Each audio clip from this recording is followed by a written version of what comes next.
Bueno, retomamos la transmisión, la transmisión acá desde el piso, obviamente. Hemos dado un corte al tema de Melina porque no tenemos tiempo para abordar todo y estamos con el doctor Andrés Gil Domínguez, que es un destacadísimo constitucionalista, y el tema que nos convoca tiene que ver con una carta que hoy apareció en el Diario de la Nación, muy curiosa.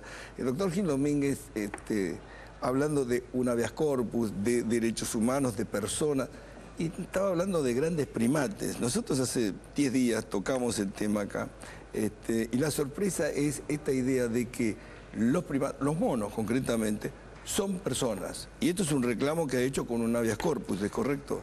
No, buenas noches. No, bueno, en realidad hay una ONG, que es AFADA, que se encarga de la preservación y la lucha por los derechos de los animales, que interpuso varios habeas corpus a favor de determinados derechos de los grandes primates, entre ellos el derecho a la libertad, el derecho a su integridad física. Con su condición de persona, equiparado a la condición de persona. No, en realidad lo que ellos están buscando, y por eso han convocado a varios constitucionalistas, lo convocaron al doctor Mario Midón, al doctor Daniel Sapsay, y me convocaron a mí, es que nosotros analizáramos, y justo hubo una intersección porque yo estoy tratando ese tema, si el concepto de titularidad de los derechos, que ha sido evolutivo, solamente se limita a las personas físicas o puede ampliarse a lo que sería la humanidad, personas físicas y personas físicas vinculados con la humanidad, o ampliar el concepto de humanidad en términos de que, por ejemplo, los grandes primates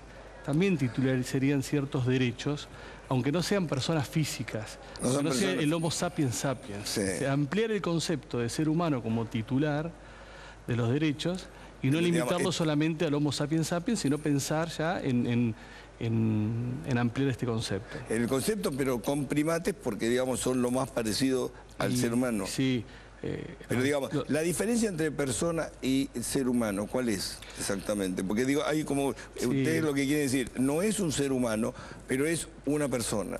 Sí, o mejor dicho, los derechos siempre han estado circunscriptos a las personas físicas. ¿Quiénes son los titulares de los derechos? Las personas físicas. Primero, personas físicas somos nosotros. Somos nosotros. Primero, los derechos concebidos individualmente, nosotros en soledad. Tenemos el derecho a la libertad, el derecho a expresarnos. Tu libertad, mi libertad, mi libertad. Después los derechos empleados, los derechos colectivos, no solamente a la persona individualmente, sino a la persona en un marco más amplio, como el medio ambiente, derechos de usuarios y consumidores.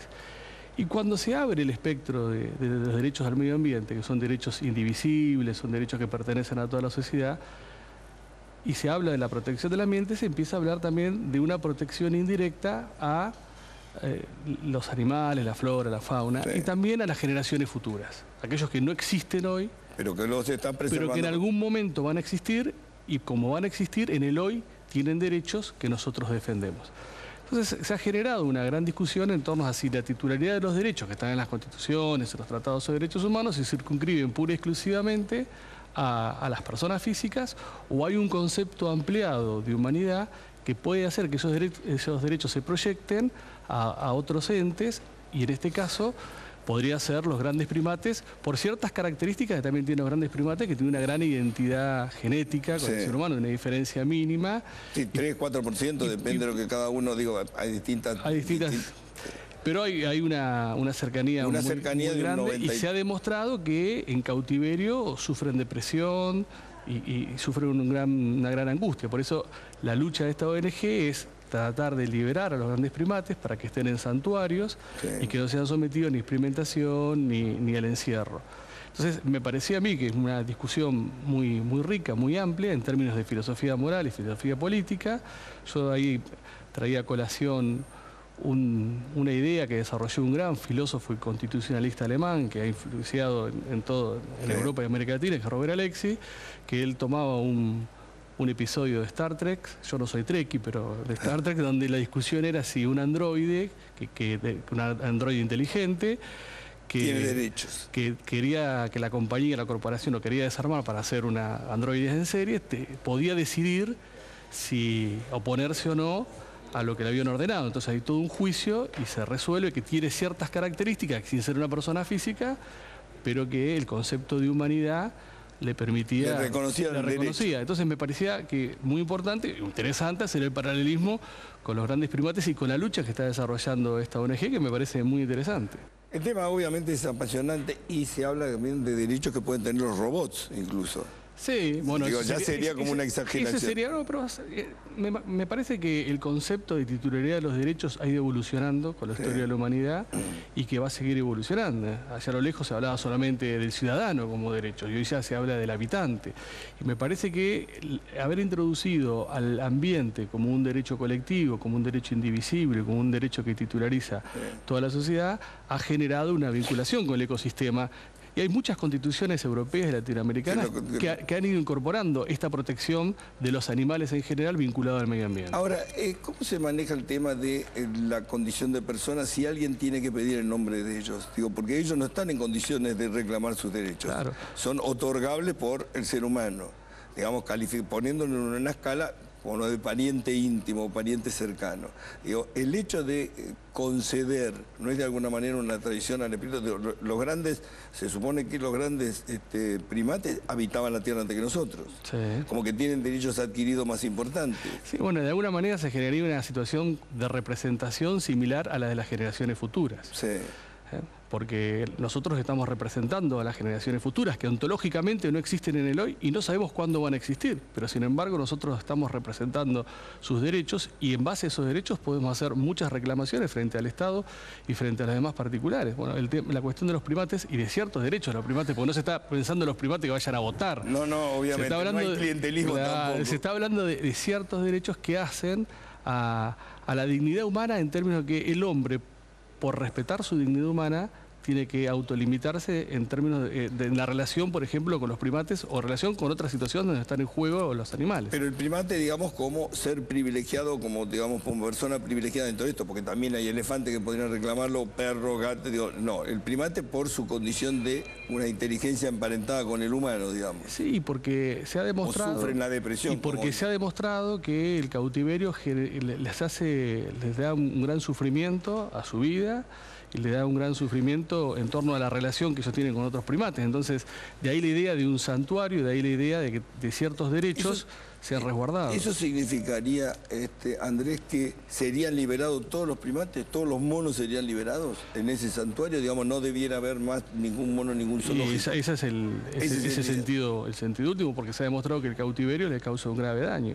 Entonces, esa es la lucha de esta ONG, a través de una herramienta que realmente es inteligente, ¿no? Porque interponer un habeas corpus... Sí, por un animal... Igual las respuestas han sido todas negativas porque se han encontrado con la frontera de que consideran que no son personas titulares de derechos y que el habeas corpus solamente protege a los titulares de derechos. ¿Ya hay un juez que lo negó? Sí, hay varios jueces que lo han negado, lo han intentado. ¿Ustedes siguen insistiendo? Sí, en realidad la ONG, con la apoyatura que está buscando con nosotros, con distintas opiniones constitucionales en términos de si esa pretensión que ellos están desarrollando puede ser revertida a través de algún proceso. ¿A través de qué elementos, digamos, fuiste estudiando esto? Porque, digo, tenés que tener un estudio de la condición del primate, ¿sí?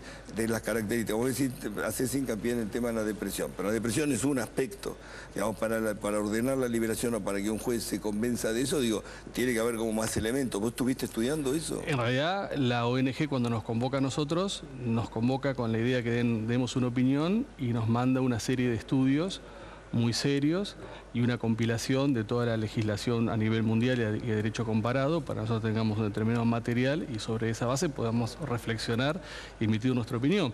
Y a mí justo se dio la intersección. ¿Tuviste que convertir en un experto en el tema? No sé si un experto, tuve que estudiar el material que me habían dado y de alguna manera analizar y reflexionar sobre el mismo.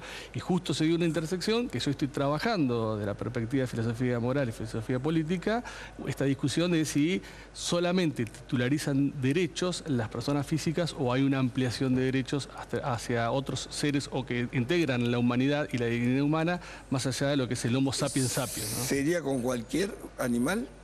Bueno, ¿o con los primates por el parentesco, digamos? En principio sería con los primates por este gran nivel de parentesco, pero hay muchas constituciones latinoamericanas, como la de Bolivia, como la de Ecuador, y muchas constituciones europeas que hablan de una vinculación inescindible entre el ambiente y la protección de los animales como parte del ecosistema. Pero no, seguramente el tema es apasionante porque estamos hablando de derechos que se le otorgan a, digamos, nunca se pensó que extender los derechos a los monos o a otro tipo de animales podría ser también. Pero, digamos, el mono como característica más parecido al humano sin ser humano. Sí, por las características que tiene, por los resultados nocivos que le produce el encierro y porque hay mucha normativa en derecho comparado que justamente evitan, al proteger a los animales, evitan el daño, evitan... ¿Pero qué país, por ejemplo, no tiene monos en un zoológico? ¿Hay algún país que no lo tenga?